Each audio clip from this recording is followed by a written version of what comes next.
anak-anakku semuanya mengetikkan kode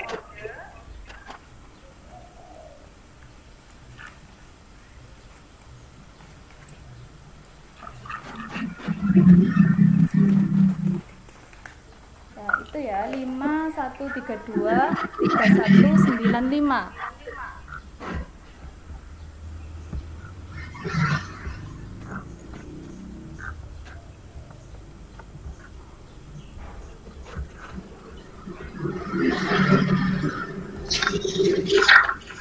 Mohon maaf Ibu, saya tidak bisa share screen menti.com ya. Langsung ke lanjutnya mawon ya.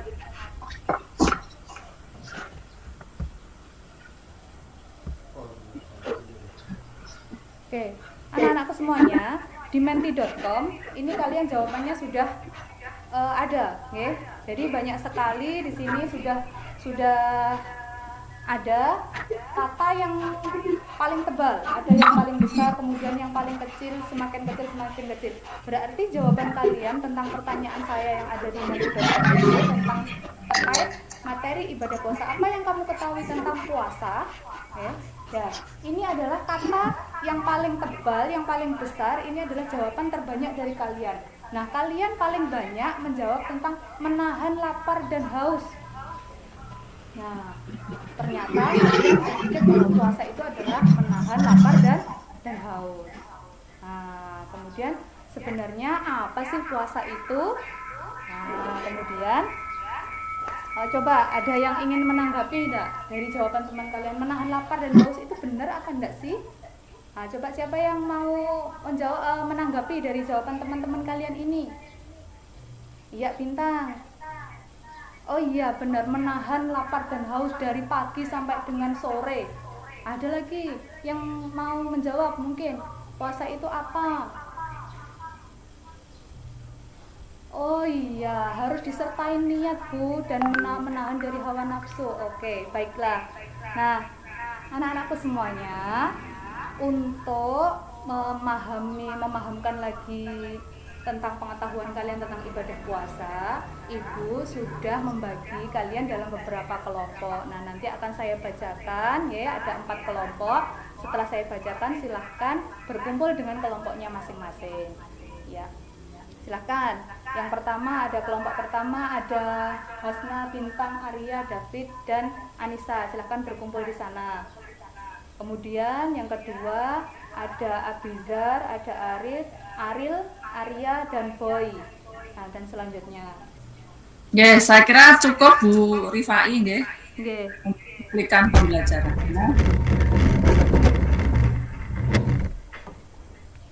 Nah, Bu Rifai sudah siap untuk ditanya? Silakan duduk kembali nggih. Nggih, Bu. Nggih, tadi materinya tentang puasa nggih. Nggih. Untuk kelas berapa ini? Untuk kelas 8, Ibu. Kelas 8. Kelas 8 semester SMP. 2. Nggih. Kelas 8 itu SMP ya. Nggih. Kalau saya simak itu masih sangat dasar sekali ya materinya tentang puasa, pengertian, kemudian hikmah puasa. Nah, ini apa yang membedakan materi puasa di kelas SMP kelas 8 dengan di SD itu apa? Atau di MI? Karena materi puasa ini di SMP, MI itu sudah saya yakin sudah pernah ya. Apa bedanya kalau di SMP sama SD materi puasa ini? Nggih. Yang di sini yang saya dasar itu tetap saya munculkan Ibu. Kemudian di KD yang indikatornya saya kembangkan lagi menjadi itu, menghitung fidyah, karena kan kita sekarang Merdeka Belajar ini ada penilaian AKM, kemudian AKM itu kan ada penilaian literasi dan numerasi. Nah, itu untuk memasukkan salah satu KD yang bisa dimasukkan numerasinya adalah tentang materi puasa ini. Jadi anak-anak diberikan sebuah masalah terkait dengan pembayaran jika seseorang itu berhalangan melaksanakan puasa, maka bagaimana menggantinya, dengan fidyah atau dengan mengqadha puasa. Nah, itu ada di pengembangan indikator di ya, berarti ada fidyah itu ya penghitungannya. Okay. Yang membedakannya dengan materi puasa di SD atau MI ya. Iya. Kalau di SD atau MI belum ada ya itu ya. tentang Oh, fidyah orang puasa itu? kelihatannya belum, Ibu. Masa Karena belum ada? enggak belum. Mungkin kan hanya sebatas halangan orang yang berpuasa. Kemudian kalau untuk menghitungnya mungkin belum. Menghitungnya Begitu ya. kan hanya sebatas halangan anak apa orang yang boleh tidak mengerjakan puasa, mungkin disebutkan ini dan sebagainya, ngoten. Iya, terus evaluasi pembelajarannya bagaimana kalau materi puasa seperti ini? Evaluasi pembelajarannya, jadi kita ada 4 aspek, tetap 4 aspek, ada penilaian sikap, sikap spiritual dan sikap sosial, kemudian ada penilaian pengetahuan dan penilaian keterampilan, Bu. Sama dengan Kalau seperti ini. kalau penilaian dari aspek sikap sosial bagaimana cara menilainya? Dengan observasi. Dengan observasi bisa dengan jurnal, tapi jurnal itu memang tidak saya buat untuk 1 KD, jadi untuk 1 semester. Kemudian kalau untuk yang 1 KD itu menggunakan penilaian diri dan penilaian antar teman. Penilaian diri dan penilaian antar teman. Okay. Kalau Ibu sendiri menilainya gimana? Kan tadi penilaian diri dan penilaian antar teman. Okay. Kalau dari guru sendiri untuk Menggunakan mengetahui jurnal. jurnal ya. Iya, jurnal. Jadi Sudah jurnal, dilampirkan di RPP, sudah dilampirkan belum? jurnal belum, Ibu. Belum. Ya. Nah, kalau memang penilaiannya puasa itu dari aspek sosialnya menggunakan jurnal ya mungkin ada lampirannya begitu ya di Okay. RPP. Okay. Terus kemudian RPP itu digunakan untuk merancang pembelajaran 1 pertemuan atau 2 pertemuan, Ibu? Kalau saya 1 KD dan untuk 2 pertemuan tergantung alokasi waktu yang saya buat di program semester, Ibu. Jadi tidak 1 semester, karena biasanya kalau di saya di MGMP itu menggunakan 1 KD, 1 RPP, bisa 2 pertemuan, bisa 3 pertemuan, tergantung alokasi waktu yang dialokasikan di prota dan promesnya. Bukan 1 semester pertanyaan saya. Bukan, tidak. Enggak, pertanyaan saya tadi bukan 1 semester ya. Jadi RPP Oh. itu, 1 RPP itu dirancang oleh guru, persiapan mengajar kan? Okay. Itu untuk 1 pertemuan atau 2 pertemuan? 1 RPP, 2 pertemuan. Kalau tergantung itu tadi, Bu, tergantung alokasi waktunya. Jadi kan tergantung materinya. Jadi kalau materinya KD-nya agak berat, 3 pertemuan, 1 RPP. Kemudian kalau yang sedang-sedang itu biasanya 2 kali pertemuan, ngoten, 1 RPP. 1 RPP 1 KD. Nah ya, 1 RPP 1 KD. Okay. Ya, makanya tadi saya baca di RPP-nya itu kok untuk 2 pertemuan ya, Okay. ada 2 pertemuan. Okay. Terus yang disampaikan itu, yang disampaikan tadi, Di pertemuan pertama. pertemuan pertama. Okay. Nah, mengapa mestinya kok tidak fokus pada 1 pertemuan saja? Kemudian nanti untuk pertemuan berikutnya buat RPP lagi, kan begitu? Kalau kemarin dari Gumong 1 RPP 1 KD, ngoten, lengkap. Karena kita kan karena kita kan kemarin itu membuat RPP sudah direvisi sekalian, jadi dari tugas itu kemudian direvisi oleh Gumong dan ngaten Berarti revisinya. untuk materi puasa ini 1 KD diselesaikan 2 kali pertemuan? Iya. Oke. Kok lama sekali ya, Bu? Materinya SMP itu Ibu, kan 1 minggu hanya ada 3 jam. Kemudian ada 5 aspek, okay. Yang pertama itu aspek Al-Quran, kemudian aspek fikih, kemudian SKI, terus akidah, itu kan ada 5. Kemudian itu dibagi masing-masing aspek itu hanya 1 bab. Jadi kalau 1 bab itu hanya ada 1 pertemuan, nanti waktunya sisa banyak 1 semester itu. Dan itu pun di dalam promes kita sudah mengalokasikan untuk kegiatan penilaian harian, remedial dan pengayaan, ngoten. Enggak, maksud saya yang khusus puasa ini tadi loh, kan tadi materinya yang disampaikan puasa. Okay. Itu memerlukan 2 pertemuan ya, Bu ya? Kalau untuk KD 3-nya kan di situ di RPP saya sudah saya cantumkan di indikator pencapaian kompetensinya, Bu. Pertemuan pertama, jadi semua di KD pengetahuan itu sudah terangkum di pertemuan ke-1. Kemudian yang kedua, pertemuan kedua kita fokus kepada penilaian keterampilannya, ngoten.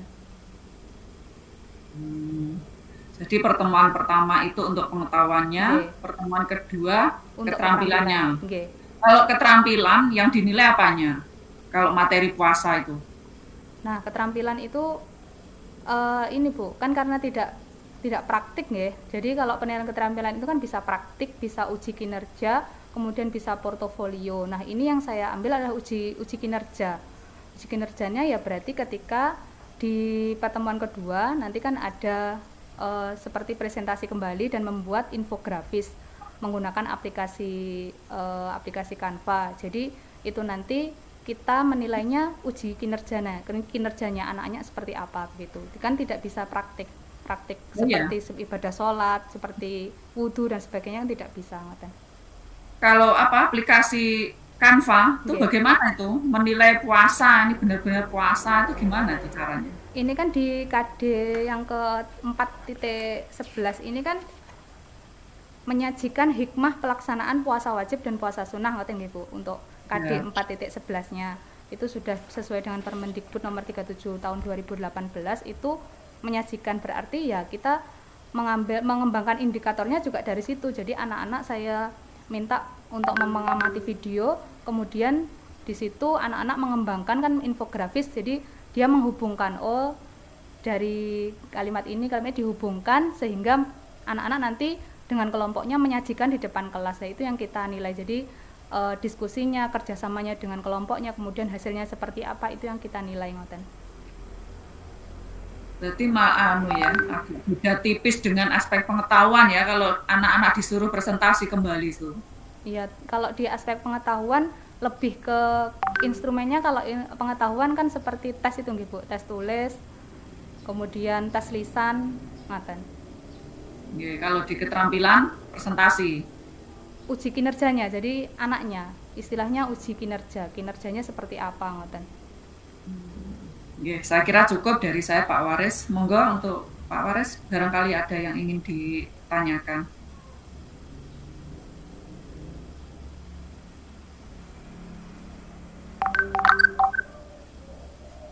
Pak Waris, suaranya belum kedengaran.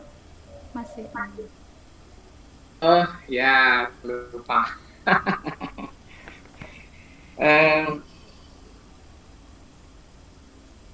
Kalau misalnya Bu Rifai itu mengajar, kemudian siswanya itu kok banyak yang tidak memperhatikan, ngantuk, ngomong dewe, itu bagaimana Bu Rifai untuk menciptakan supaya suasananya pembelajaran tidak seperti itu, gimana?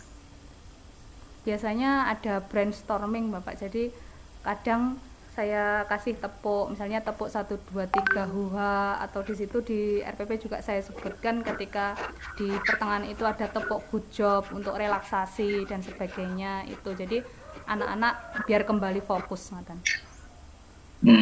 Oke. Silakan dibaca Al-Qur'annya, dibuka surat apa Bapak? Al-Baqarah, melanjutkan ini ayat 8 sampai 9, 2 ayat saja. Al-Baqarah. Ya.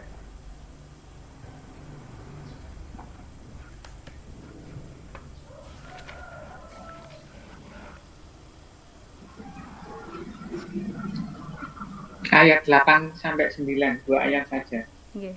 Wa minan nasi niku nggih Bapak nggih. Ya. A'udzu billahi minasy syaithanir rajim. Bismillahirrahmanirrahim. Wa minan nasi man yaqulu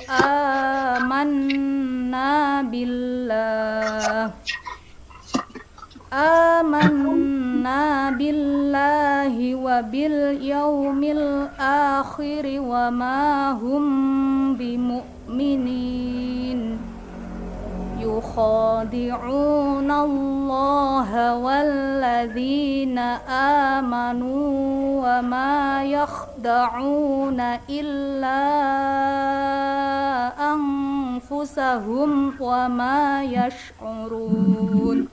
Sadaqallahul azim. Ayat 8 itu dicari tajwidnya. yang an-nasi itu asyamsiyah, nun tasdid itu gunnah, mayaqulu nun sukun bertemu ya itu idgham bi gunnah, idgham mat tabi'i, itu juga mat tabi'i, nun tasdid itu gunnah, kemudian billahi itu lam jalalah yang tebal, wabil yaumi al yaumi akhiri mat tabi'i, ma juga mat tabi'i, hum bi itu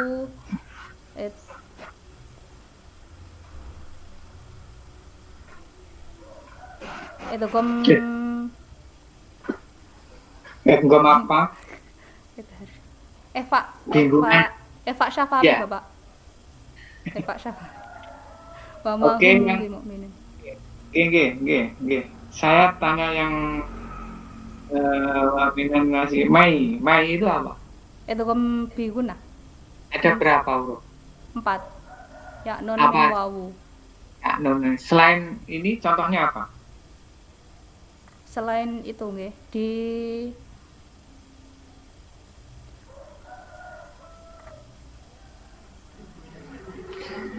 Kinwan itu ikut enggak? Contoh itu enggak? Kinwan. kinwan Ya, nun sukun bertemu wawu. kan katanya yamu. Iya. Nggih. Masa? Kinwan kok. Mau cocok kok idgham pingguna. Kalau cetak itu kan edgar. ER. Nah, oke, silakan ditulis surat Al-Falaq. Sampai tulis yang bagus, terus difoto, kirimkan ke saya sama Bu Umi. Surat napa Bapak nyon sewu? Al-Falaq, Al-Falaq. Oh nggih. ya, lengkap ya. Nggih. Oke, nanti dikirim maksimum 2 menit, harus Oke. segera dikirim. Nggih. Kirim Bu Umi.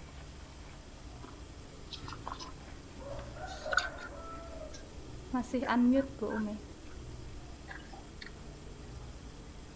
Ya, terima kasih Bu Rifai dan juga Pak Waris. Tadi sebagaimana disampaikan Pak Waris, setelah ini harus segera ditulis apa yang sudah dibaca tadi, Nggih. kemudian dikirim ke saya dan ke Pak Waris. Nggih. Sekali lagi terima kasih. Selanjutnya Al-Falaq. boleh Al-Falaq. Suratnya beda, Bu. Al-Falaq tadi yang diminta. ya. Yang Surat benar. Al-Falaq yang saya minta untuk nulis. Jadi baca dengan nulis beda. Oh ya. Oh Al-Falaq, nggih. Ya. Nggih. Ya, terima kasih bisa live dari Google Meet. Oke, terima kasih Ibu, terima kasih Pak Waris. Oke. Baik.